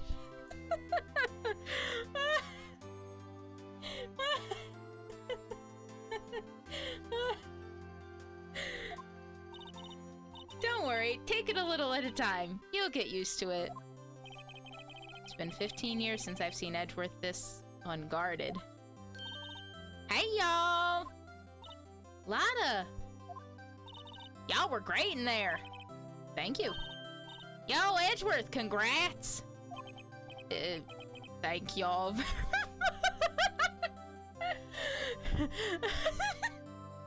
God! Alright. Thank y'all very much. I knew you were innocent from the start, of course. Just look at you. You wouldn't stick your hand in the cookie jar even if no one was there. You were the witness on the first day of the trial, weren't you? Yeah, well, let bygones be bygones, eh? Speaking of which, what are you doing now, Lotta? Who, me? Oh, I went back to college. I gave up trying to be an investigative photographer pretty quick. Really? That's too bad. Huh? Isn't that the hot dog guy from the park? Oh, Larry's here? Huh? It's over, Nick. My life is over. Not again. This is where we started. Why the sad face, Larry? What happened now? Oh, Nick, I'm not long for this world. You don't look sick. It's Beyonce. She's going to live in Paris. Paris, Nick. She's leaving me behind. Should have seen that coming. Yo, Edgy, there you are. Yes. Here I am. Congrats, Edgy. Here, a little gift from me in celebration. Celebration? That's unusual for you. Harry Butts, you come along tonight too. My treat, pal. Huh? Thanks. Looking forward to it. Yo, Nick. That's the suit that questioned me. When he says treat, that's not police talk for prison food, right? Right? I think you'll be fine, Larry. Right? Yeah? What's up? That envelope that Larry gave me. It's got money in it. Well, yeah, that's not that strange. People give money away to celebrate sometimes. It's $38, right? Huh, what a weird amount. I mean, it's not a little, but it's not a lot either. $38 exactly? Nick! Wasn't that exactly the amount of lunch money that was stolen from Mr. Edgeworth in school? $38? No. No, Larry, it was you! What are you so surprised about, right? Huh? Larry was absent that day from school, right? But that doesn't automatically rule him out as a suspect. What? Think back to that day 15 years ago. Larry took the day off, but he was bored, so he came into school anyway. Then he saw the money lying there, and the rest is history. I never was good at history. Edgeworth, you didn't know, did you? I suspected. I just couldn't picture Larry protecting you like he did that day. Everyone else was saying you did it. The whole class was against you, remember? Yeah, too well. Right, you may not know this, but we used to have a saying back in school. When something smells, it's usually the butts. Yes, actually, that's like the very first thing I said about Larry when we started this thing. I know. Really, right? I'm surprised you didn't figure it out. Well, this sure is an unexpected turn of events, eh? Edgeworth. You should have told me!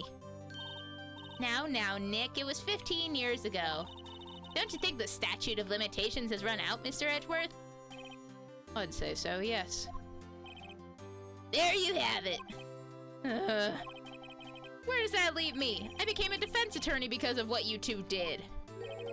Well, you have always been something of an insufferable emotionalist. Yeah, and you get worked up too easily, too. Death! The death sentence for both of you! Man, if I had only known, I'd have become a prosecutor. Same goes for me, only the other way around.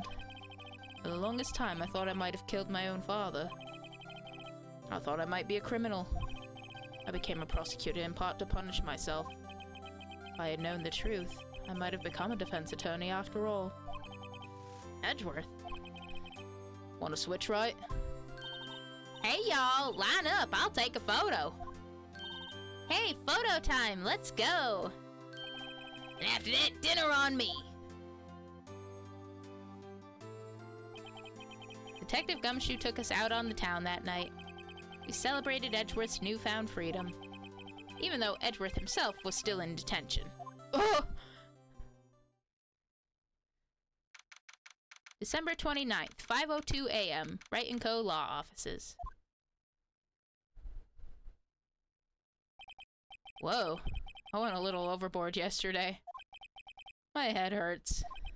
Huh? It's still only 5. Maybe I should go back to sleep. Huh? What's this? A letter? Good morning, Nick. You were really impressive yesterday. Seeing you, it made me think about what I'm doing here. I'm a spirit medium, in training, of course. I wanted to help Mr. Edgeworth, too. I wanted to help you. But I couldn't. I was useless. So I've decided to go back to my training.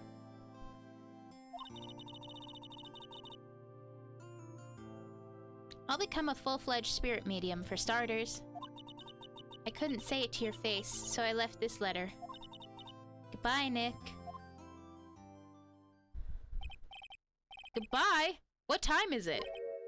Ah! The first trains left for the first trains for the mountains have already left to the station.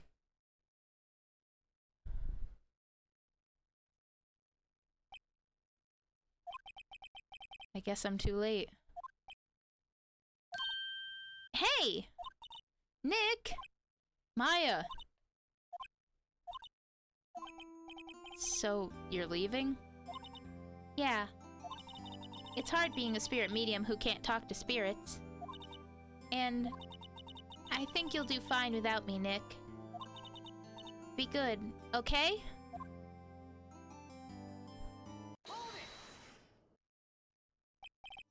Wait! What?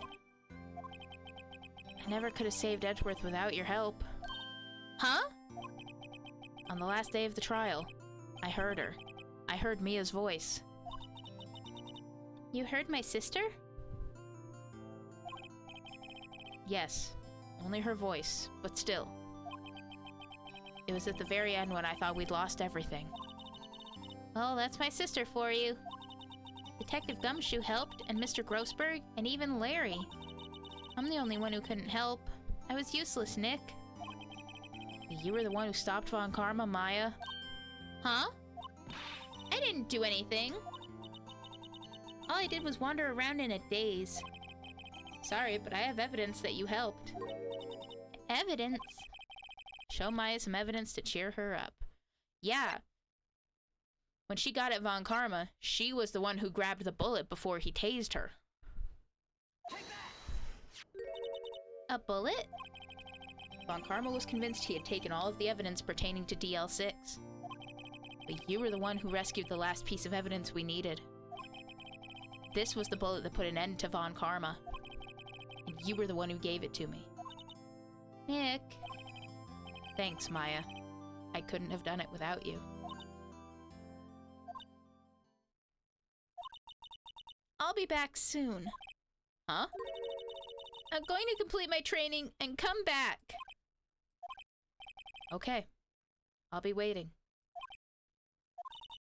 Of course you will. You can't run that office by yourself. You're hopeless. Wow. Thanks. Thanks, Maya. I'm feeling the love. Feeling all the confidence in the world right now. I don't know about that.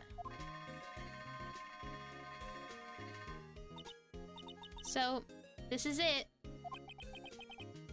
See you soon, Maya. Oh, look at her. Thanks, Nick.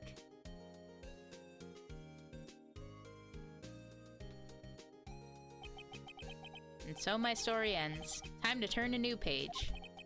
And say goodbye to the novice defense attorney that I once was. Now a new story begins. With the same old crazy cast of characters.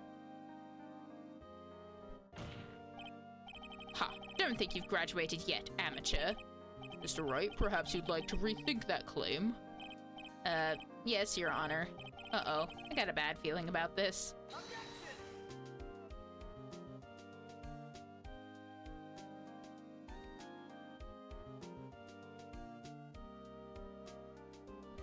So, as I've oh.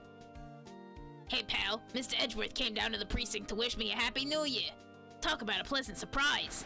Whoop! Detective Gumshoe! Then he hung his head low and went right back outside. Kinda like he was embarrassed or something. Strange, huh? So the reason the credits are rolling is because when this first originally released on the GBA, this was the final case. Huh? Nick? Nah, I haven't seen him lately. Who, me? I've been working at a cheese shop. That Missy's a nice lady, but she's not exactly what you'd call a cheap date. Huh? Oh, she's in Hawaii right now, yeah.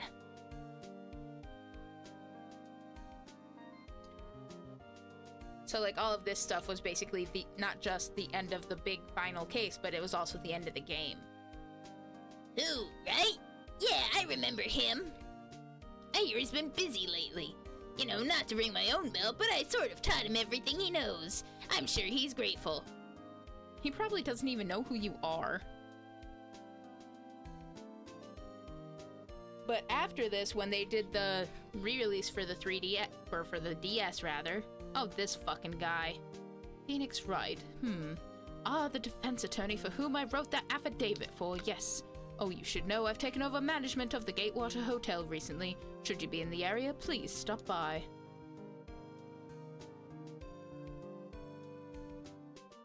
When they re-released this game for the DS, they actually made a 5th case. Oh, it's you. Phoenix Wright? Ah, yes, me as understudy, was he not? I wonder how he's doing. Haven't seen him of late. Ah, the days of my youth, like the scent of fresh lemon, you see. Sir, I still have no idea what the fuck you're talking about. But the next case, it's a lot of... How do I describe this? Phoenix Wright? Is he an actor? Well, I'm not buying it. You can't be a star with a name like Phoenix. Do you know they're finally putting some of him on DVD box? I don't know what the DVD is, what they stand for. Just keep it all straight out. Jesus Christ. It has the next case has connections to other cases as hey! Fuck, what voice did I give? I'm pleased to announce the Pink Princess is a hit. I sure owe that Mr. Wright a great deal. Oh, and I'm keeping my face out of the public eye till the show's over. I wouldn't want to ruin any kid's dreams, you know? But you're very handsome, sir. I would take you out on a date. I think the person going around is Maya after coming back from the mountains, or I could be wrong. I don't know.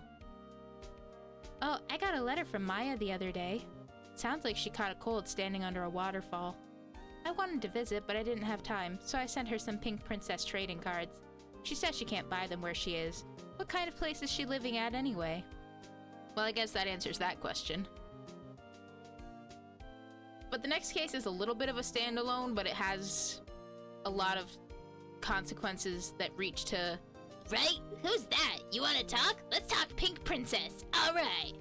But, you know, I snuck into the studio the other day.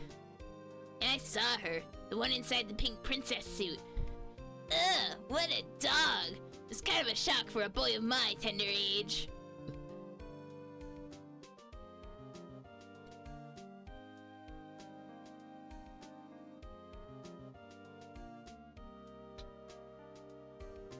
Yeah, I remember, right? That lawyer guy. Me? I'm in training to become a paranormal photographer. You know that picture I took of everyone? Well, just behind them, there's a ghost. For real. Now that's talent. I'm gonna be famous. Yeah, so Case 5 is sort of a standalone, but it introduces us to characters that we're gonna meet later on. Not necessarily in the first trilogy, but like... Oh shit, you can see Mia! Also, this confirms that Gumshoe's the one throwing the confetti and stuff.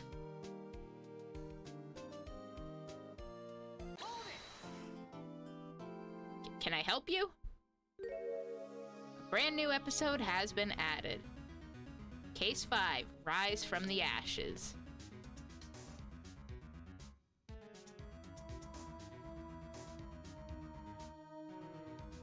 Yeah, like I said, it has some, I guess, more far-reaching implications. Like, obviously, we're still gonna have Phoenix, we'll have the Judge, we'll probably have some other characters. Probably Gumshoe, and maybe Edgeworth will show up. But it sort of helps bridge the gap between the first and second trilogy a little bit better.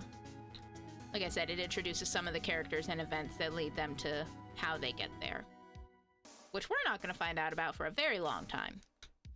And by we, I mean y'all. I know this.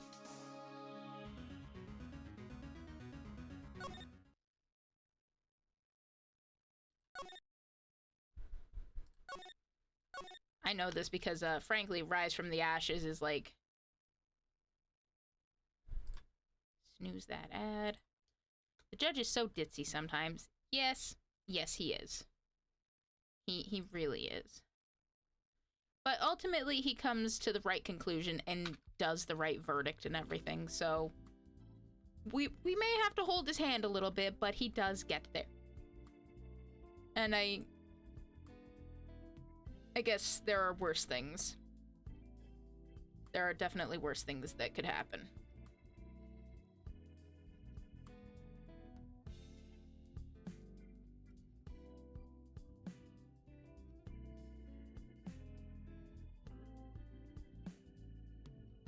So for now, you can also tell it's a standalone because it doesn't start with Turnabout. Yes, I think I've mentioned this before, but Rise from the Ashes is the only case in the entire series that does not have the word Turnabout in the title. Like, all the rest of the cases for all the rest of the games, all... Okay, well, I can't speak for the Great Ace Attorney duology, and I can't speak for the Investigation series, but, like, the main 6 games, it's the only one that doesn't have Turnabout.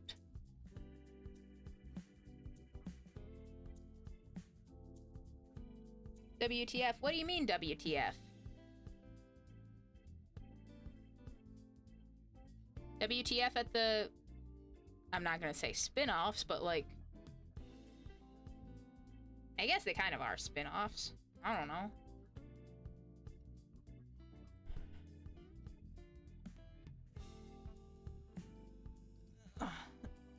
Doing an unprompted stretch again. One of these things is not like the others. Yes. You would be correct. Oh god, what did I do? Okay, there we go. I just did that again, that's all. That's all I did. But yeah, Rise from the Ashes has some of my, One of these things is completely different. Why did they do that? I don't know. That bugs my OCD so much. I know, I'm sorry. I don't know why I'm apologizing. It's not like I had anything to do with it. Ah! Oof. It bugs your OCD so much you had to throw me about it? that what that was? Well, now I have to check something out because it's bothering me.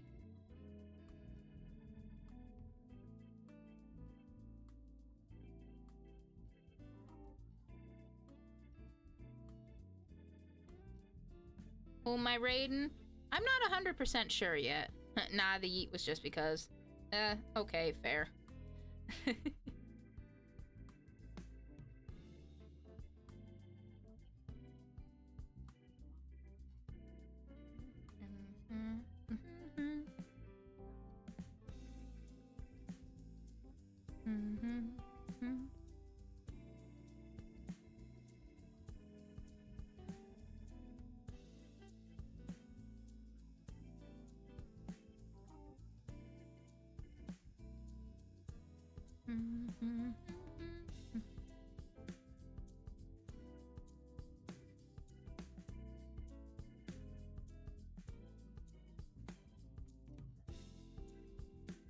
Oh, that's what I was thinking of.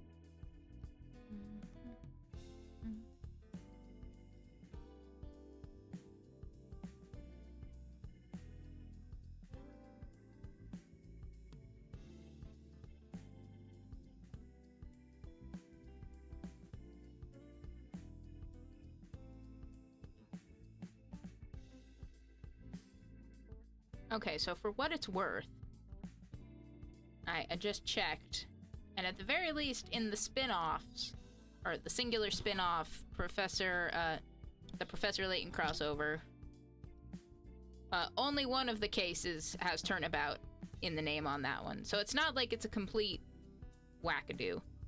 But as far as the Ace Attorney, the main line itself, it is the only one.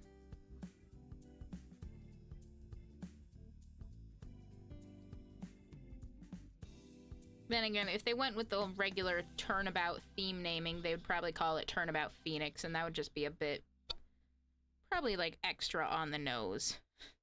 And they probably didn't want to do that. If I had to guess.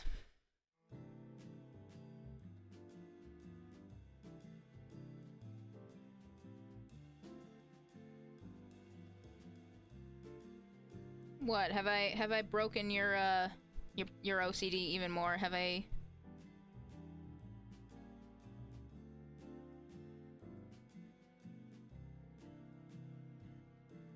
Is that why we're loading mentally over here?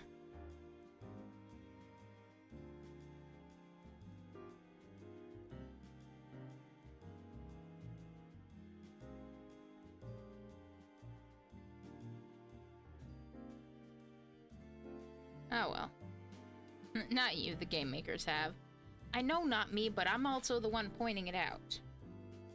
So, please don't shoot the messenger, but I understand if you are shooting the messenger. Anyway. Rise from the Ashes is also, like, vastly different in terms of some of the gameplay elements. It's a good thing I have work the next 2 days. Well, that's good. Yeah, because it was the first one, because it was a case that was on the DS, they added some, DS touchscreen elements to it. Some of the stuff is a little different than from, everything we just played. And it's not going to... It's stuff that's not going to come back until we reach the 4th game, which... came out on the DS. So this one case will have DS elements, touchscreen, investigation, things like that. And then it's just back to the Game Boy style for a couple games, and then we'll go back into it. I'm not shooting the messenger, I'm giving her head pats. Well, I appreciate it.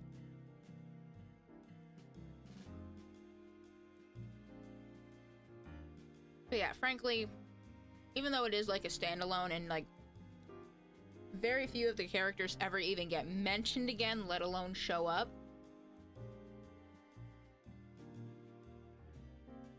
Rise from the Ashes has some of my favorite characters. They are just so fascinating to me. Like, the way they're written, their circumstances, everything about it, it just, makes me crazy. Makes me crazy in the best of ways.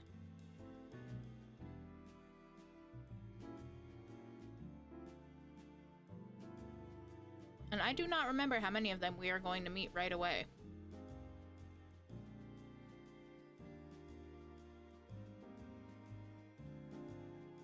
But I guess we'll find out. Until then, we're gonna raid out.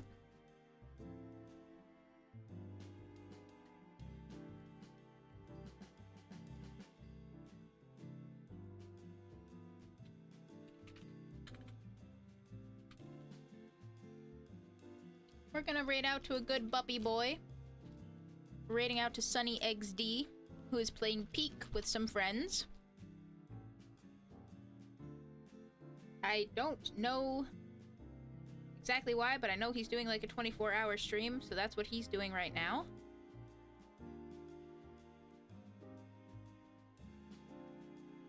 Right now he's live with Bolts the Mechanic, Desync, and the Desk Agent.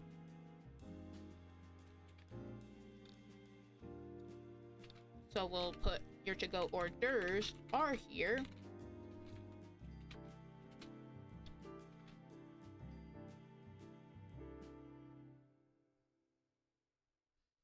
I know I had Balatro in the background, but I always get so invested in your streams.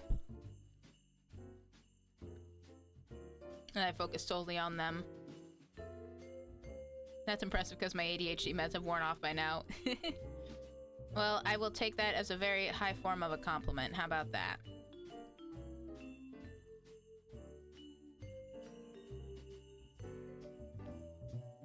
So yeah, we're gonna go say hi to Sunny and the gang. Bring them some latte love. And I guess I'm gonna go see what Peak is about. But get some rest, drink some water, eat some food, take your meds, do all that good self-care stuff, and we will see you tomorrow for Monster Dates.